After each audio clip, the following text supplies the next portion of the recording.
The hands came out of nowhere, rough and unyielding, grabbing 17-year-old Maya Richardson by both arms as she stood in the middle of Grandview Plaza Mall in Atlanta, Georgia. She didn't even have time to react before the two security guards yanked her backwards so hard that her shopping bags flew from her hands and scattered across the polished marble floor, designer shoes and clothes spilling out in front of dozens of shocked onlookers.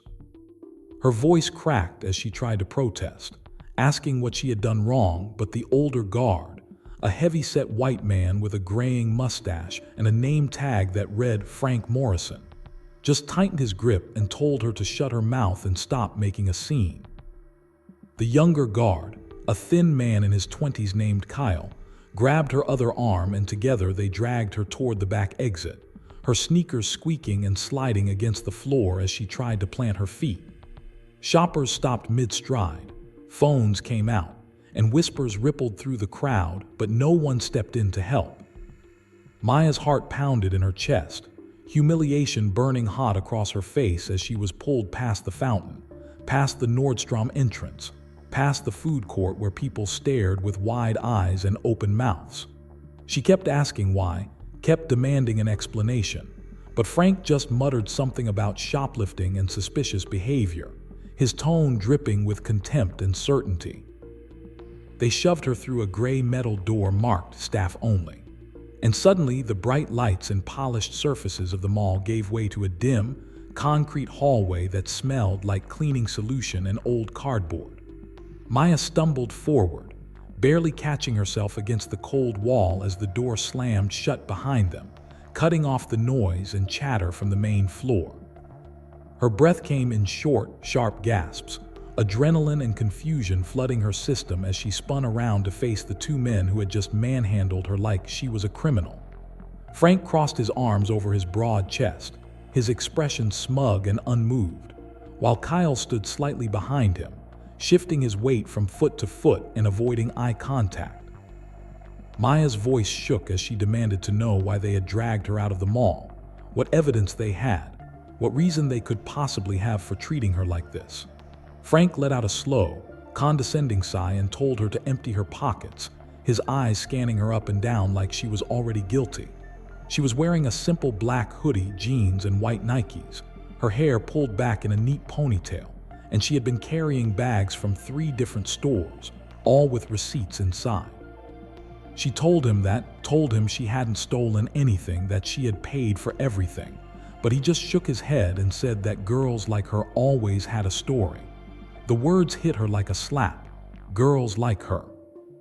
Maya felt her hands curl into fists at her sides, nails digging into her palms as she fought to keep her composure. She asked him what he meant by that, her voice low and steady despite the tremor of anger running through it. Frank didn't even blink. He said he had been working mall security for 15 years and he knew a shoplifter when he saw one, that she had been acting suspicious, moving too quickly between stores, looking around too much, fitting a profile.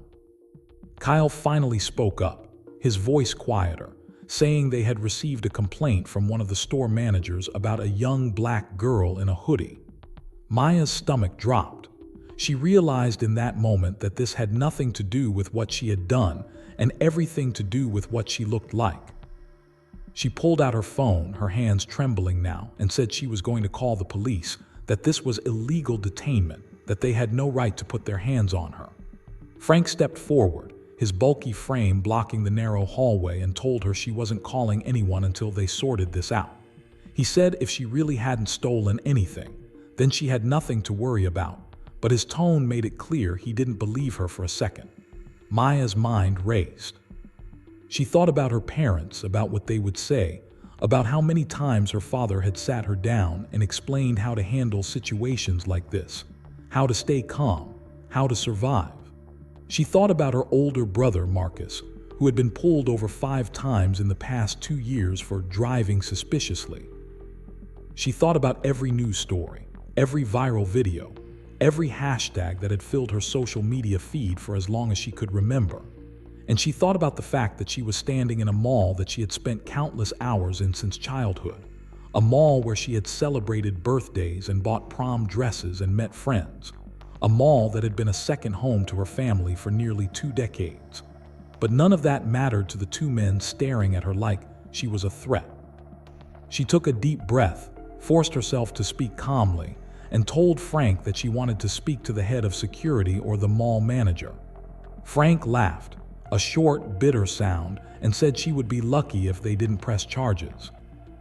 Kyle looked uncomfortable now, glancing between Maya and Frank like he was starting to realize this might not be the routine bust his partner had promised.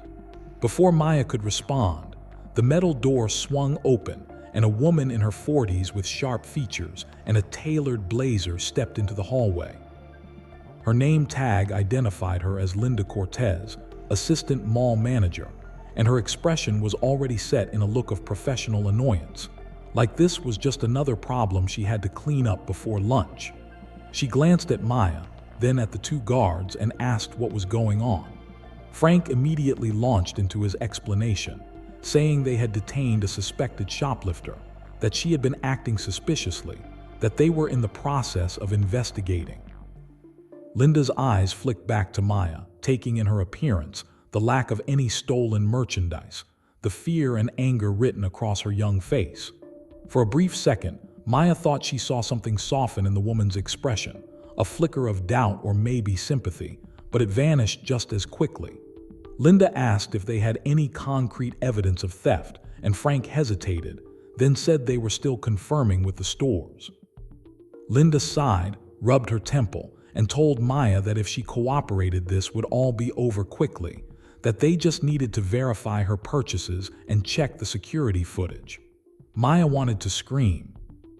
She wanted to tell them all exactly who she was, wanted to pull out the one piece of information that would flip this entire situation on its head, but something held her back. Maybe it was pride.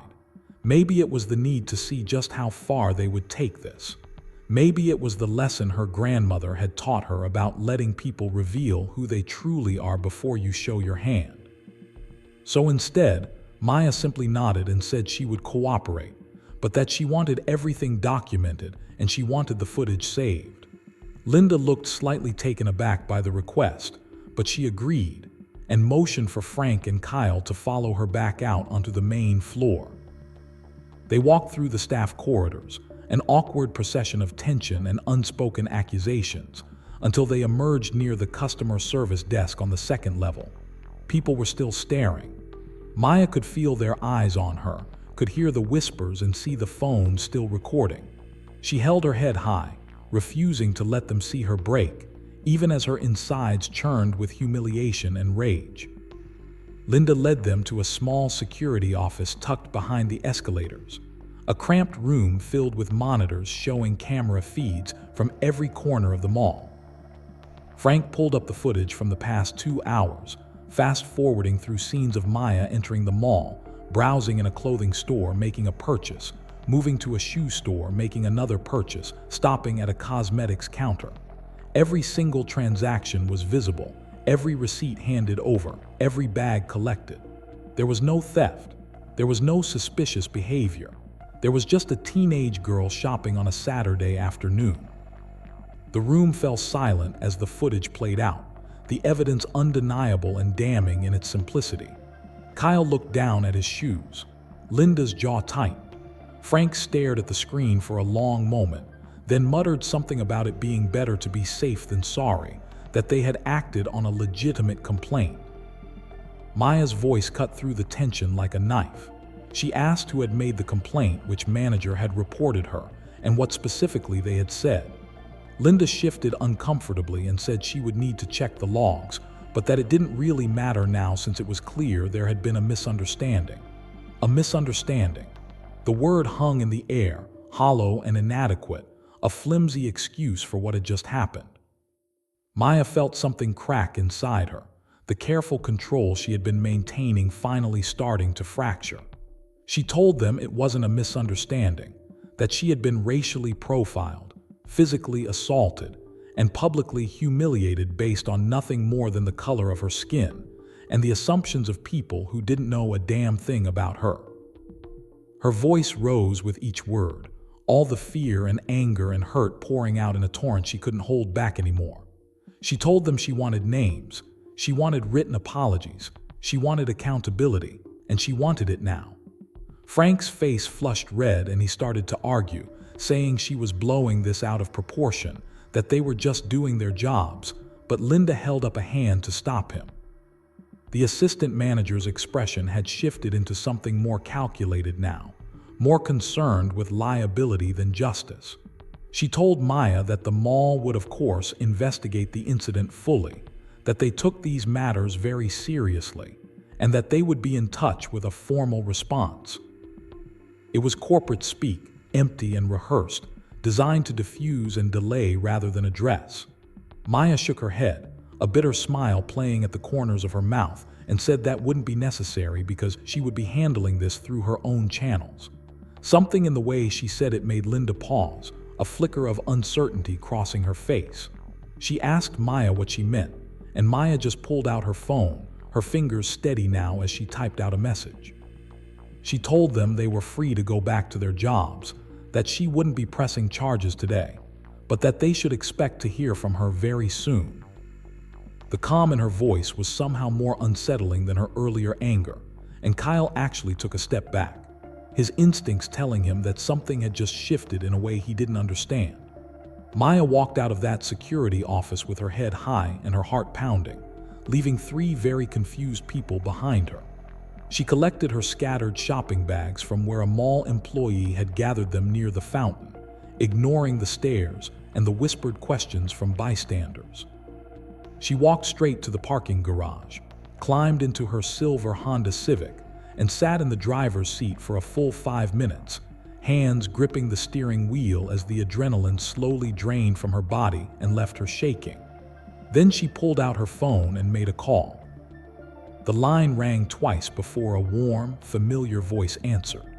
Maya's composure finally broke as she heard her grandmother's voice, and the whole story came spilling out in a rush of words and tears. Alina Richardson listened in silence as her granddaughter recounted every detail, from the hands grabbing her arms to the accusations to the footage that proved her innocence to the hollow apology that wasn't really an apology at all.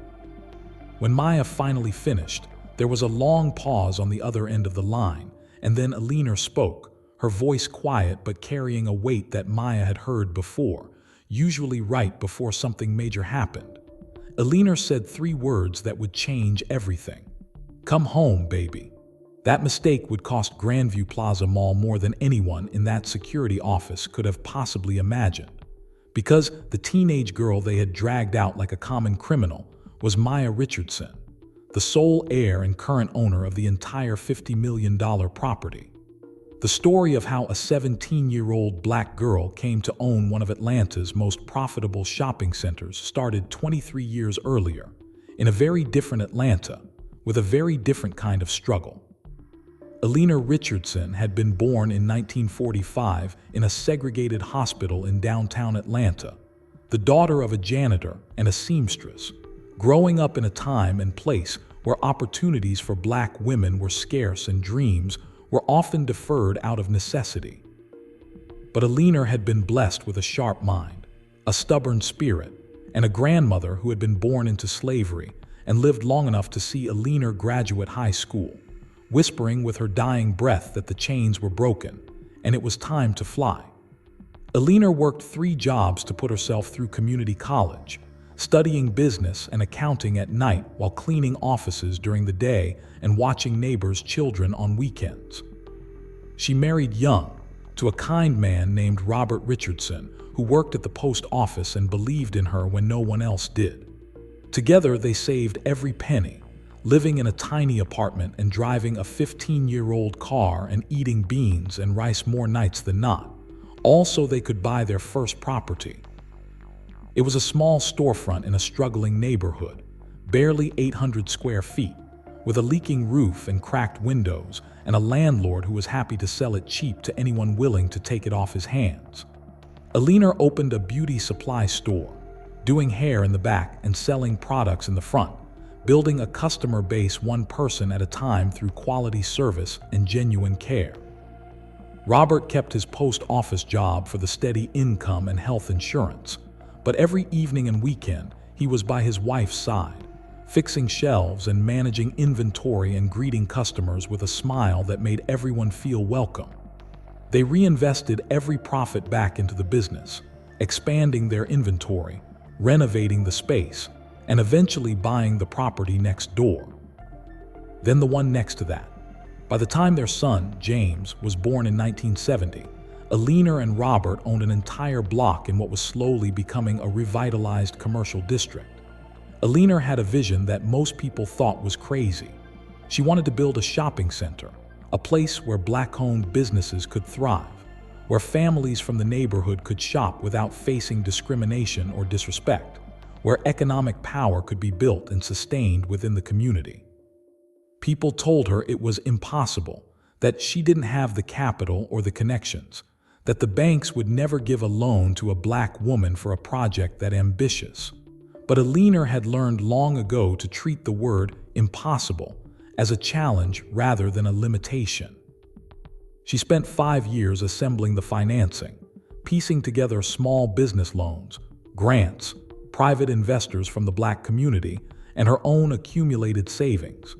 She faced rejection after rejection from traditional banks, sat through meetings where loan officers talked down to her like she was a child, endured the humiliation of having her credentials questioned and her intelligence insulted, but she never stopped pushing.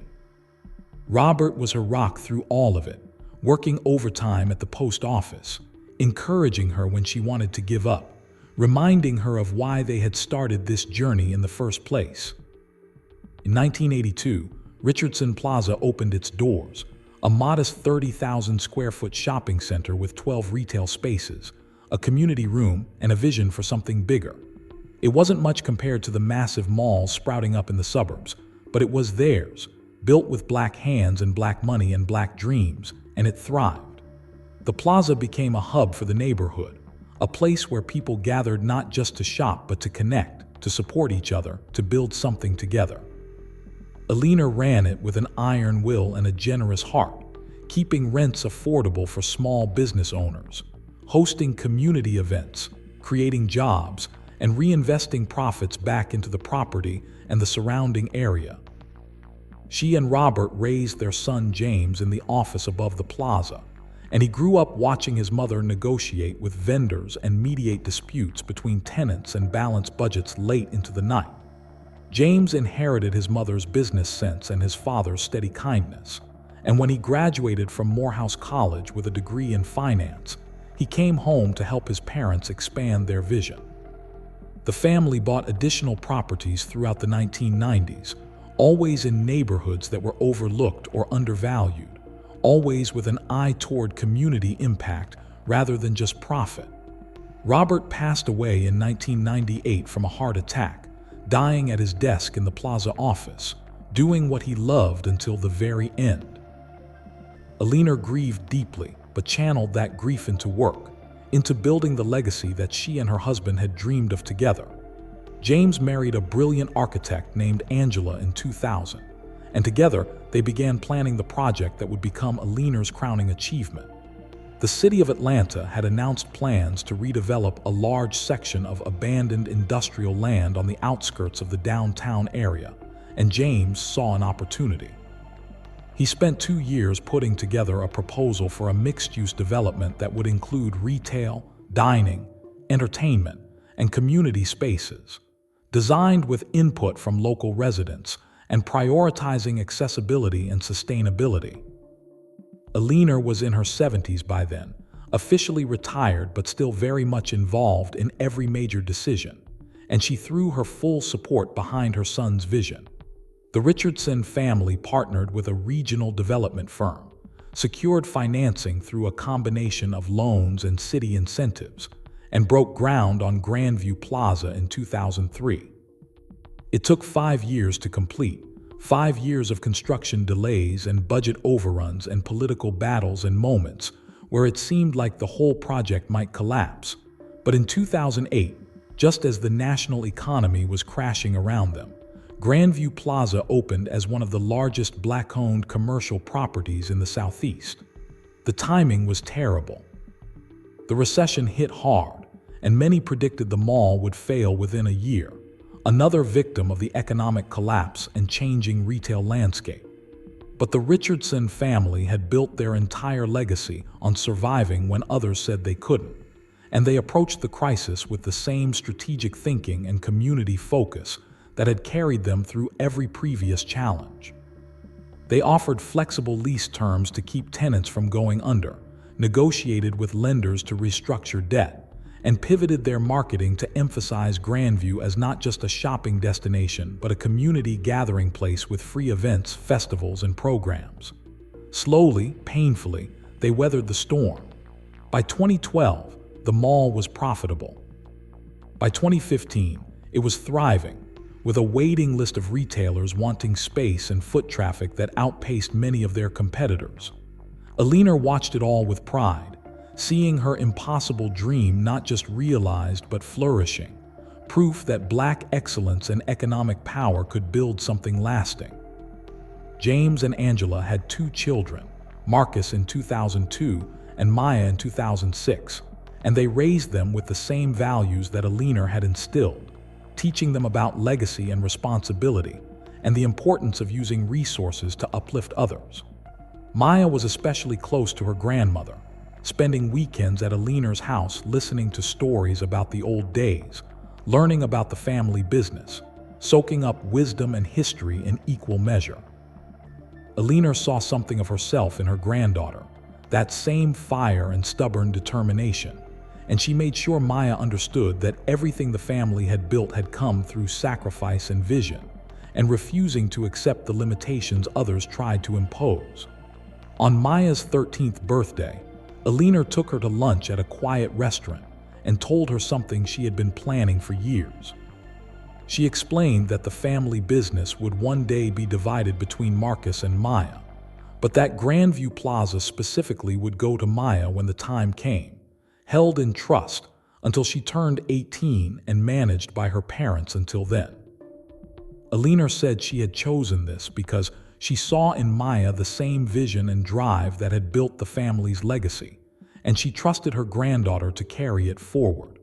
Maya had been overwhelmed, honored, and frankly a little scared by the weight of that responsibility, but she had accepted it with the seriousness it deserved. She started spending more time learning about the business, sitting in on meetings with her father, studying the financial reports, understanding the decisions that went into running a major commercial property. When Alina passed away peacefully in her sleep in 2019 at the age of 94, the family mourned a matriarch who had lived long enough to see her impossible dreams become reality, and her great-grandchildren poised to carry them even further. The trust transferred as planned, with James continuing to manage the day-to-day operations, but with Maya's name on the ownership documents, a teenage heir to a multi-million-dollar empire. Maya took it seriously, but also tried to maintain some normalcy in her life, attending high school, hanging out with friends, and yes, occasionally going shopping at the mall she technically owned, usually without fanfare or announcement because she was still just a kid trying to figure out who she was beyond her last name. Then came that Saturday afternoon in October 2023, when Maya decided to go shopping at Grandview Plaza after finishing her homework, driving over in the Honda her parents had given her for her 17th birthday, wearing comfortable clothes and planning to browse for a homecoming dress. She didn't announce herself to staff, didn't walk around introducing herself as the owner, because she had done this dozens of times before without incident, and she liked the anonymity of just being another customer. She had no idea that the mall had recently contracted with a new security firm, replacing the longtime company that had employed guards who knew the Richardson family on site. She had no idea that the new head of security, Frank Morrison, had a history of complaints about racial profiling at his previous job, complaints that had been quietly settled and swept under the rug. She had no idea that one of the newer store managers, a woman who had transferred from a location in a predominantly white suburb, had called security about a suspicious Black teenager in a hoodie, a description based entirely on prejudice and assumption. And she had no idea that the perfect storm of ignorance, racism, and bad luck was about to crash down on her in the most humiliating way possible. Now, sitting in her car in the parking garage with her grandmother's words echoing in her ears, Maya wiped her tears and felt the weight of her family's legacy settling on her shoulders. She drove to her grandmother Alina's old house, the one the family had kept exactly as it was, where her parents now handled a lot of the business operations from the home office Alina had used for decades. James and Angela were both there when Maya arrived, and the look on her face told them immediately that something was very wrong. Maya walked through that door and into her father's arms, and for the second time that day she broke down, the shock and adrenaline finally giving way to the full emotional impact of what had happened. James held his daughter while Angela called their lawyer, and together they listened as Maya recounted every detail, her voice steadier now but still carrying the tremor of hurt and anger. James's expression grew darker with each sentence, a quiet fury building behind his usually calm demeanor. When Maya finished, there was a long silence in that room, the kind of silence that comes before a storm. Angela spoke first, her architect's mind already building the framework for action. She said they needed documentation of everything, that they should pull all the security footage, review the employment records of everyone involved, and get statements from witnesses. James nodded, but his focus was on his daughter, on the fear and humiliation she had experienced in a place that was supposed to be her legacy, her inheritance, her family's dream made real. He asked Maya what she wanted to do, and she appreciated that question more than he knew, appreciated being treated as a partner in this rather than a victim to be handled. Maya thought about her great-grandmother who had been born into slavery, about her grandmother Alina who had built an empire from nothing, about every ancestor who had survived and fought and refused to be broken by systems designed to destroy them. She looked at her father and said she wanted accountability, real accountability, not just apologies and empty promises. She said she wanted everyone who had touched her, who had accused her, who had treated her like a criminal to understand exactly what they had done and exactly who they had done it to. And she said she wanted to make sure it never happened to anyone else. James smiled then, a proud, fierce smile that reminded Maya so much of Alina it made her chest ache. He told his daughter that they would handle this together, as a family, the way Richardsons always had. He made calls that evening to the mall's operations director, to their corporate attorney, to the head of HR, and to several members of the board that oversaw the property's management. He did not tell them why, only that there would be an emergency meeting Monday morning and attendance was mandatory. That weekend, Maya tried to process what had happened, talking it through with her brother Marcus, who was home from college and who was furious on her behalf, and spending time with her mother, who reminded her that her strength and dignity in that moment had been a testament to how well she had learned the lessons of their family history. Maya also did something else. She wrote down everything she remembered, every word spoken, every feeling experienced, creating a detailed account that would serve as her testimony. She had been taught that documentation was power, that stories mattered, and that the truth, when carefully preserved and strategically deployed, could change everything. Monday morning arrived cold and gray, the kind of October day where fall was clearly giving way to winter. Maya got dressed with care, choosing a tailored navy dress and blazer that her mother had bought her for college visits, pulling her hair back in a professional bun, and looking at herself in the mirror until she saw not a scared teenager but a Richardson, an heir to a legacy of strength and strategy. She rode with her parents to the mall, arriving an hour before it opened to the public, the parking lot mostly empty except for employee vehicles and delivery trucks.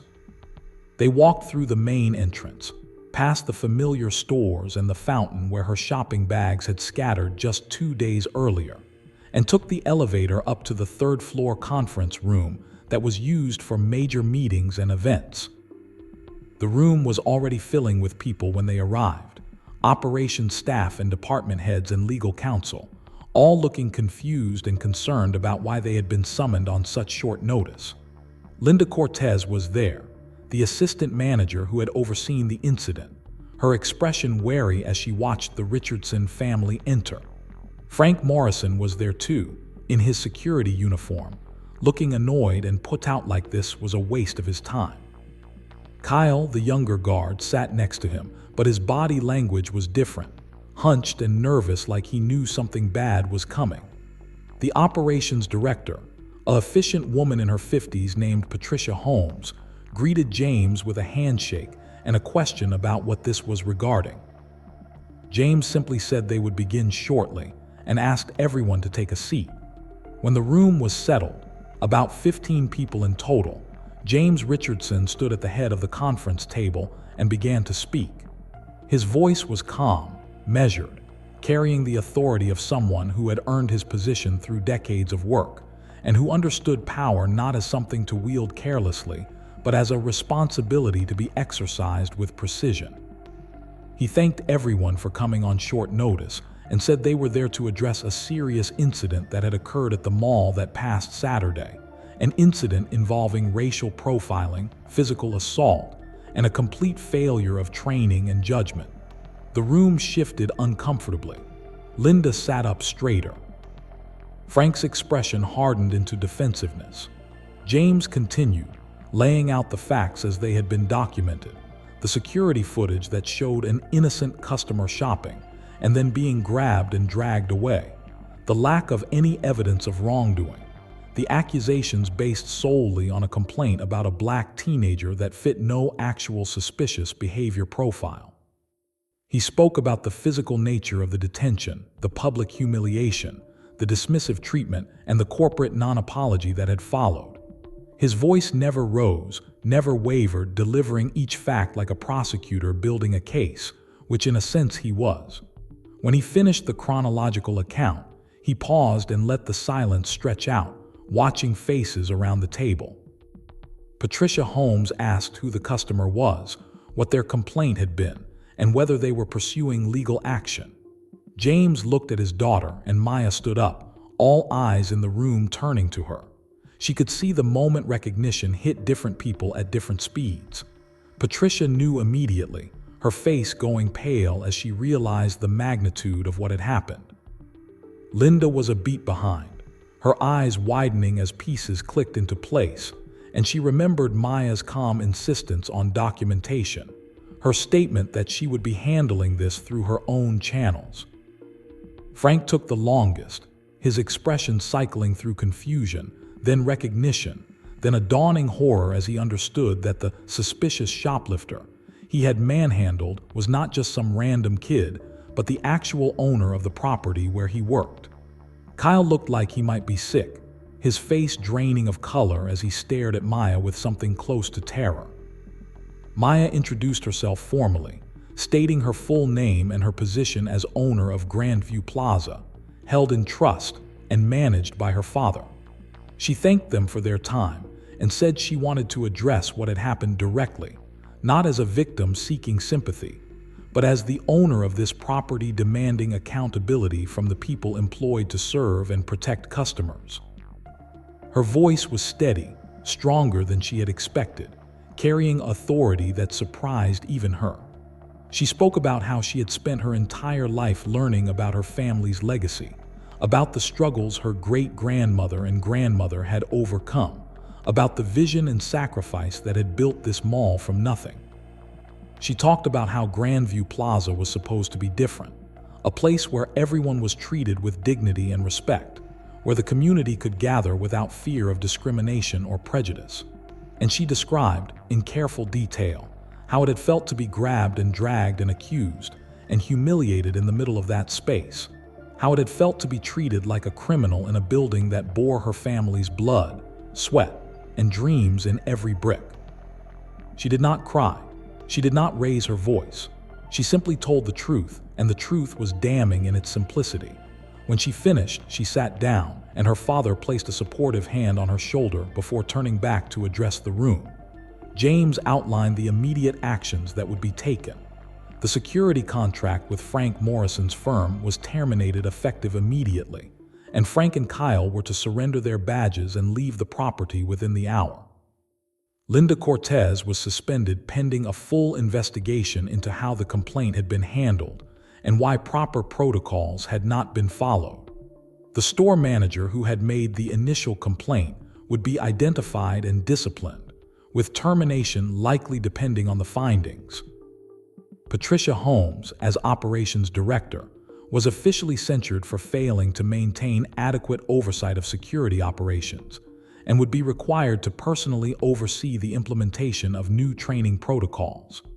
Every employee of Grandview Plaza, from security to retail to management, would undergo mandatory training on racial bias, customer rights, and de-escalation techniques, with regular refresher courses to follow. An independent review of all security incidents from the past year would be conducted to identify any patterns of discrimination or profiling. And finally, a formal apology would be issued to Maya Richardson, not the corporate boilerplate that Linda had offered, but a genuine, specific acknowledgement of the harm done and the failures that allowed it to happen. Frank Morrison tried to object, standing up and arguing that he had been doing his job, that he had acted on a legitimate complaint, that he couldn't be expected to recognize every person who walked through the mall. James cut him off with a look that could have frozen fire and told him that he had put his hands on a minor without evidence, without proper cause, and without basic human decency, and that whether she was the owner or a customer with $5 in her pocket, his actions were unacceptable, illegal, and a liability the mall would no longer tolerate. Frank's face turned red, his mouth opening and closing as he struggled to find a response, but there was nothing to say. The footage was clear. The facts were undeniable. His history of complaints at previous jobs, which the Richardson legal team had uncovered over the weekend, painted a pattern that no argument could erase. Security escorted Frank and Kyle from the building, a humiliating reversal that Maya watched with mixed feelings, satisfied that there were consequences, but also exhausted by the whole ordeal. Linda Cortez apologized directly to Maya before leaving for her suspension, and this time there were tears in her eyes and a shakiness in her voice that suggested genuine remorse, though Maya couldn't quite bring herself to care. The woman had stood there and watched a teenager be treated like a criminal, had offered empty corporate phrases instead of actual justice, and now faced consequences she should have considered before prioritizing procedure over humanity. The meeting adjourned with instructions for follow-up, and Maya found herself suddenly alone with her parents in the now empty conference room, the weight of the morning finally settling on her. Angela hugged her daughter tight and told her she had been magnificent, that a leaner would have been so proud. James echoed the sentiment, but also asked how Maya was really feeling, because he knew the difference between the strong face you showed the world and the complex emotions you carried inside. Maya admitted she felt strange, powerful, but also drained, satisfied but also still hurt, like justice in this form was necessary but not fully healing. James nodded, understanding in a way that only someone who had navigated similar situations could, and told her that what she was feeling was valid, that accountability and healing were different processes and both mattered. He said they would make sure the policy changes actually happened, that this became a real turning point and not just corporate theater, because that was their responsibility as owners and as people who had the power to create the kind of environment they wanted to see in the world. Over the following weeks, the changes rolled out with the efficiency that came from ownership truly caring about outcomes. A new security firm was hired, one with an explicit commitment to de-escalation and community engagement, and their staff underwent extensive training before ever putting on a uniform. The store manager who had made the complaint, a woman named Jessica who had indeed called security based on nothing more than racial bias and unfounded assumptions, was terminated after an investigation confirmed she had made similar complaints about other black customers at her previous location. The mandatory training for all employees was comprehensive, bringing in outside experts on racial justice and implicit bias, and James and Angela personally attended every session to underscore its importance. Patricia Holmes implemented a new protocol for handling security incidents that required documentation, evidence, and managerial approval before any customer could be detained. And she created an anonymous reporting system for employees to flag discriminatory behavior without fear of retaliation. The independent review uncovered 3 other incidents over the past year where Black customers had been disproportionately questioned or followed by security, leading to additional policy changes and more terminations. Maya watched it all unfold with a sense of cautious hope, seeing her painful experience transform into systemic change that would protect others. Her story, which she had carefully documented and her parents had strategically deployed, became a catalyst for examining and improving practices throughout the entire property. But she also had to deal with the personal aftermath, the way her friends at school looked at her differently when word got out about what had happened, some with sympathy and others with a kind of uncomfortable distance, as if her experience had made her too real, too political, too much of a reminder of things they wanted to ignore. Marcus came home from college for a weekend to check on his sister, and they spent hours talking about what it meant to carry their family legacy in a world that still saw their skin before their humanity. He shared his own experiences, the traffic stops and followed through stores and assumptions of criminality that had marked his transition to adulthood. And Maya realized that her experience at the mall was not an isolated incident, but part of a much larger pattern that no amount of wealth or ownership could fully shield them from. She also had to decide what she wanted her relationship with Grandview Plaza to be going forward. For a while, she avoided the mall entirely, the memories too fresh and the emotions too raw. Her mother understood and told her there was no rush, that healing happened on its own timeline. But eventually, about 6 weeks after the incident, Maya decided she needed to reclaim that space, to walk through those doors not as a victim or even as an owner, but as herself, a teenage girl who had every right to shop and exist and move through the world without fear. She went on a quiet Tuesday afternoon, parking in her usual spot and walking through the main entrance with her heart pounding but her head high. Some staff recognized her and offered respectful nods or quiet smiles. Others had no idea who she was, which was exactly how she wanted it. She browsed through stores, tried on a few sweaters, bought a pretzel from the food court, and sat by the fountain where her bags had scattered, reclaiming each space and each memory with her presence. It wasn't easy and it wasn't perfect, but it was hers, this legacy and this pain and this power all woven together into something complex and deeply personal.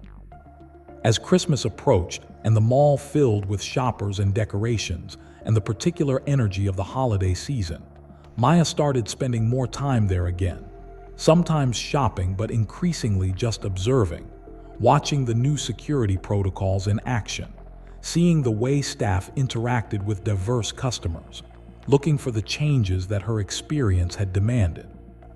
She saw a young Black man in a hoodie browsing in an electronics store and watched as security walked past without a second glance, watched as the store employee approached with a smile and an offer of help rather than suspicion. She saw a Latina teenager with a backpack stopped by a staff member, but only to let her know about a sale, the interaction friendly and brief. Small moments, perhaps, but to Maya they represented the possibility of something different, the incremental progress that came from people in power choosing to do better. Her 17th birthday came in December, and her parents threw a small party at Alina's old house. Family and close friends gathered to celebrate. Maya stood in the living room where her grandmother had once taught her about legacy and responsibility, surrounded by people who loved her, and felt the full weight of what the past few months had meant. She had experienced racism and humiliation in one of the most personal ways possible, had confronted power structures that were supposed to serve her, had used her own privilege and resources to demand accountability, and had emerged changed but not broken. Her father gave a toast, raising his glass and talking about how proud he was of his daughter's strength and grace, how she had honored the Richardson legacy not by being perfect or untouchable, but by standing up for what was right even when it was hard, even when it hurt. Angela added that Maya had shown what it meant to transform pain into purpose, to use power not for revenge but for real change. Marcus, in his typical big brother fashion, just hugged her and said she was a badass, and he would fight anyone who said otherwise, which made everyone laugh and lightened the mood enough for cake and presents. In January, Maya returned to school for her final semester of high school, focusing on college applications and AP exams and all the normal concerns of a 17-year-old. But she was also different now in ways that were hard to articulate. She joined her school's Black Student Union, which she had always supported but never been super active in, and found community with other students who understood the specific challenges of navigating predominantly white spaces while carrying the weight of history and stereotype. She wrote her college essay about her experience at the mall, not because it defined her, but because it had taught her something important about the intersection of identity, power, and justice, about how systemic change required both individual courage and structural accountability. Several universities accepted her, and she ultimately chose Spelman College in Atlanta, wanting to stay close to home and to the legacy she would one day fully inherit, wanting to be part of a historically Black institution that understood her history in a way other schools couldn't. Spring brought her 18th birthday, the age when the trust would officially transfer full ownership to her, though practically speaking her father would continue to manage operations until she finished college and decided what level of involvement she wanted. The family held a small ceremony at the mall, just James, Angela, Marcus, and Maya, standing in the main plaza early in the morning before the stores opened. James handed his daughter a folder containing the updated ownership documents, the deed and legal papers that made her, officially and fully, the owner of Grandview Plaza. Maya held that folder and thought about Alina, about the beauty supply store that had started it all, about the decades of vision and sacrifice and determination that had led to this moment. She thought about the girl who had been dragged out of this building just 6 months ago, scared and humiliated and fighting to hold on to her dignity. And she thought about the woman she was becoming, shaped by both pride and pain, carrying a legacy forward into an uncertain future. The mall opened as usual that day, customers streaming in without any idea of the small ceremony that had just taken place, the transfer of power that had occurred in their midst. Maya stayed for a while, walking through the corridors of her property, watching people shop and eat and laugh, and exist in a space that her family had built for exactly that purpose.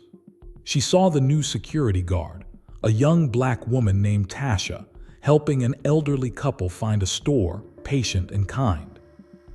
She saw diverse faces behind registers and in management offices, the result of intentional hiring practices that her father had implemented years ago and that she would continue.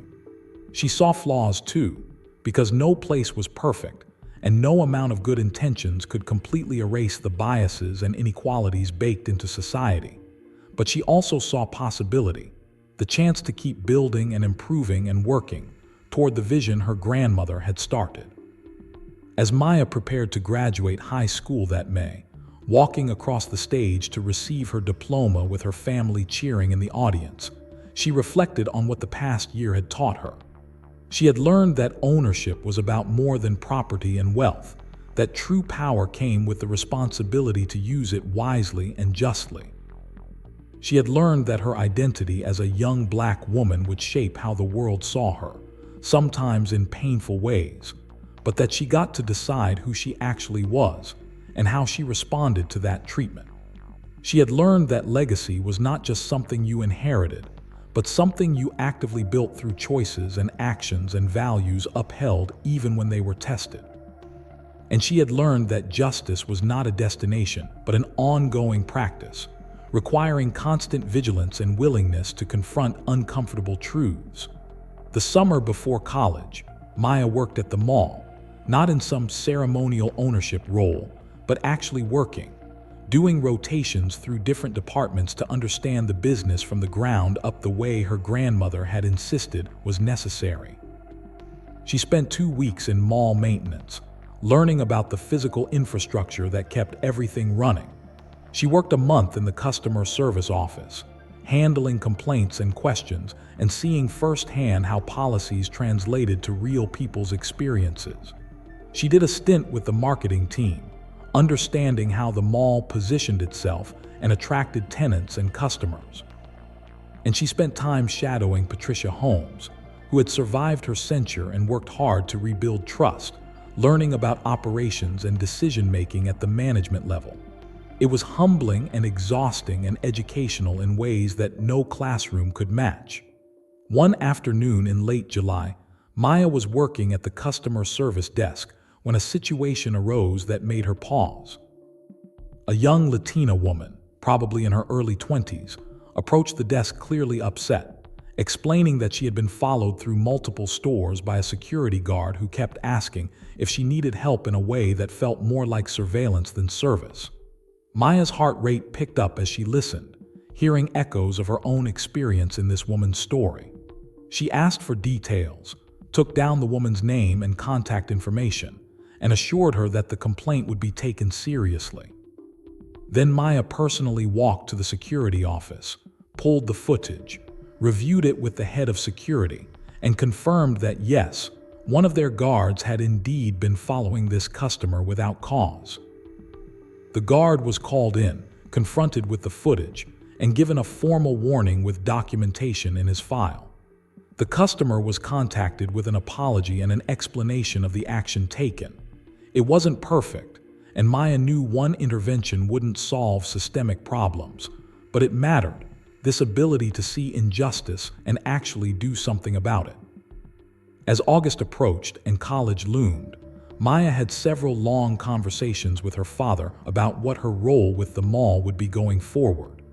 She didn't want to be an absentee owner who just collected profits without engagement, but she also needed to be a college student, to have that experience and education and time to figure out who she was beyond the Richardson legacy.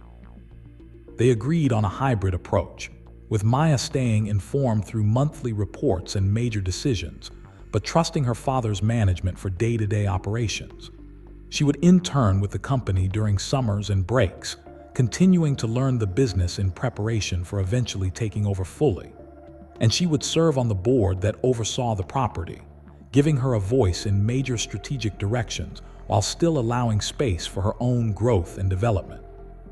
It felt like the right balance, honoring both her responsibilities and her needs. Maya's first semester at Spelman was an adjustment, navigating college academics and social life and independence, while also being the heir to a significant business empire, a combination that few of her peers could fully relate to. But she found her people slowly, other young women with their own complex backgrounds and ambitions, forming friendships based on mutual respect and shared values rather than surface-level similarities. She studied business and sociology, interested in understanding both the practical management of enterprises and the social systems that shaped inequality and opportunity. She joined organizations focused on economic justice and Black entrepreneurship, seeing her family's story as part of a larger history of Black business ownership and community wealth building. And she went to therapy, working through the trauma of the mall incident with a counselor who helped her process the fear and anger and hurt in healthy ways, understanding that being strong didn't mean pretending it hadn't affected her. During Thanksgiving break of her freshman year, Maya returned to Atlanta and stopped by the mall, which was decorated for the holidays and buzzing with Black Friday weekend shoppers. She walked through the crowds with a Starbucks in hand, observing the organized chaos of retail at its peak season. She stopped by the security office to say hello to the team, checking in on how they were handling the increased traffic and whether there had been any issues. She grabbed lunch with Patricia Holmes, who had become something of a mentor, talking about the business but also about leadership and resilience, and what it meant to recover from mistakes. And she spent time at the fountain, the spot that had become symbolic in her mind, watching families take photos and kids throw pennies and make wishes.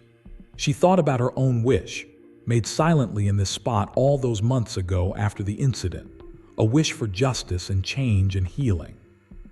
In many ways, that wish had been granted, though not in any fairy tale fashion, but through hard work and difficult conversations, and the slow, imperfect process of people and systems trying to do better. As Maya's first year of college progressed, she watched from a distance as Grandview Plaza continued to evolve. Her father implemented a community partnership program, working with local nonprofits and schools to provide space for events and programs at reduced or no cost, deepening the mall's roots in the neighborhood. The property won an award for inclusive business practices, recognition that felt meaningful not because of the trophy, but because of what it represented about the culture they were building.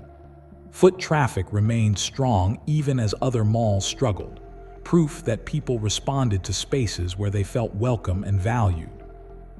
And the incidents of racial profiling, which her father tracked carefully through the reporting system, dropped significantly, from multiple complaints per month to just a handful over the entire year, each one investigated and addressed promptly.